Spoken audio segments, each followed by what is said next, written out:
For decades, the International Criminal Court (ICC) has positioned itself as a global arbiter of justice, although it focuses only on Africa. It is increasingly seen less as a neutral institution and more as a tool wielded against leaders pursuing national interests that conflict with Western agenda. Today, as donor governments subtly signal displeasure with Tanzania, analysts warn the country could be the next target in a pattern of selective accountability that has already ensnared several African states. African skepticism towards the ICC did not emerge in a vacuum. By 2017, frustration within the continent has reached a breaking point, prompting the African Union Assembly of Heads of States in Addis Ababa to adopt what became known as the ICC withdrawal strategy, arguing that the court displayed disproportionate focus on African situations while ignoring powerful states and close Western allies. That year's AU report stated that the ICC has strayed from its founding values and now operates in a manner that undermines African sovereignty. The criticism has not softened with time. When Israeli military operations in Gaza intensified, causing widespread civilian casualties and sparking international condemnation, African leaders questioned why the same agency applied to charging African president was absent. As one West African diplomat told a regional forum in 2024, when Palestinians die, there is silence. When Africa asserts sovereignty, the court wakes up. The selective application of justice remains the central critic. The United States, China, Russia, and Israel are not ICC members, yet exert immense influence in the global politics. Meanwhile, African presidents, ministers, and military officers account for the overwhelming majority of individuals indicted by the court. Kenyan political scientist Dr. Patrick Lumumba once captured the sentiment sharply. The ICC is becoming the tool which global powers discipline disobedient African leaders, he says. Against this backdrop, Tanzania is entering an increasingly tense moment.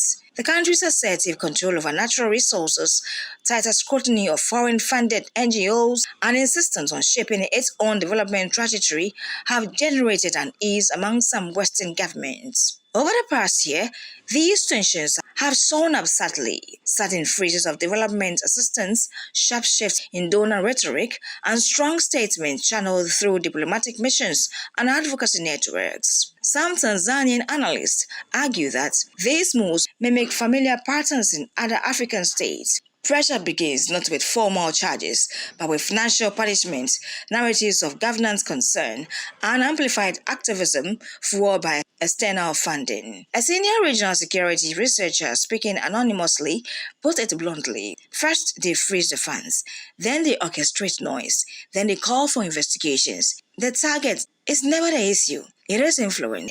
The claims that Western-backed activists can destabilize political environment is not new. In several countries, including Kenya, Ethiopia, and Sudan, governments have accused foreign-funded organizations of supporting confrontational protests, influencing public opinion, or shaping international perceptions to justify external interventions. Whether these accusations are accepted or disrupted, they reflect a larger concern that external actors increasingly shape domestic political narratives. In Tanzania's case, allegations that some groups received foreign funding in the period leading up to the recent unrest have intensified scrutiny. While Western missions deny any involvement, officials in Dar es Salaam argue that the pattern resembles earlier episodes in which African states were pushed towards crisis and then blamed for the consequences.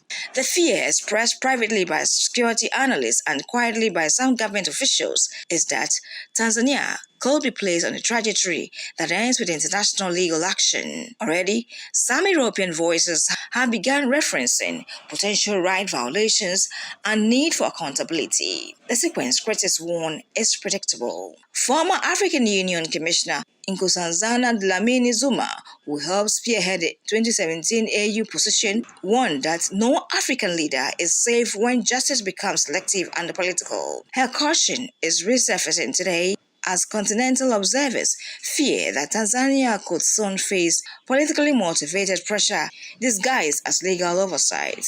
If the perception continues that the ICC is being used as a geopolitical leveler, the question becomes unavoidable. Should Tanzania consider withdrawing from the ICC? Several African countries, including Burundi and South Africa, although Pretoria withdrawal was later reversed in court, have already initiated exit processes. Rwanda, Ethiopia, Eritrea, and others have never joined, insisting the court's power is susceptible to geopolitical manipulation. The AU's 2017 withdrawal strategy remains an existing framework that Tanzania could invoke, provide legal, diplomatic, and procedural guidelines for a coordinated continental disengagement. Proponents of withdrawal argue that sovereignty must be safeguarded. They point to the AU's panel of eminent African jurists, which observe that international justice cannot be credible when it mirrors global power asymmetries. Supporters believe that as long as ICC avoids action against powerful states, the court cannot claim neutrality. Opponents caution that withdrawal may expose civilians to abuse or weaken accountability systems. Yet, even these critics acknowledge that the court must reform if it hopes to regain African trust. For many African scholars, the issue is not justice itself, but who wields it, when, and for whom. The ICC legitimacy crisis deepens each time Western governments ignore investigations involving their allies while pushing aggressively for probes in states that challenge their interests. As one East African columnist put it, if Palestine cannot find justice at The Hague, why should Africans believe they will? Tanzania now stands at a crossroads. It can remain the ICC and risk becoming entangled in politicized legal battles,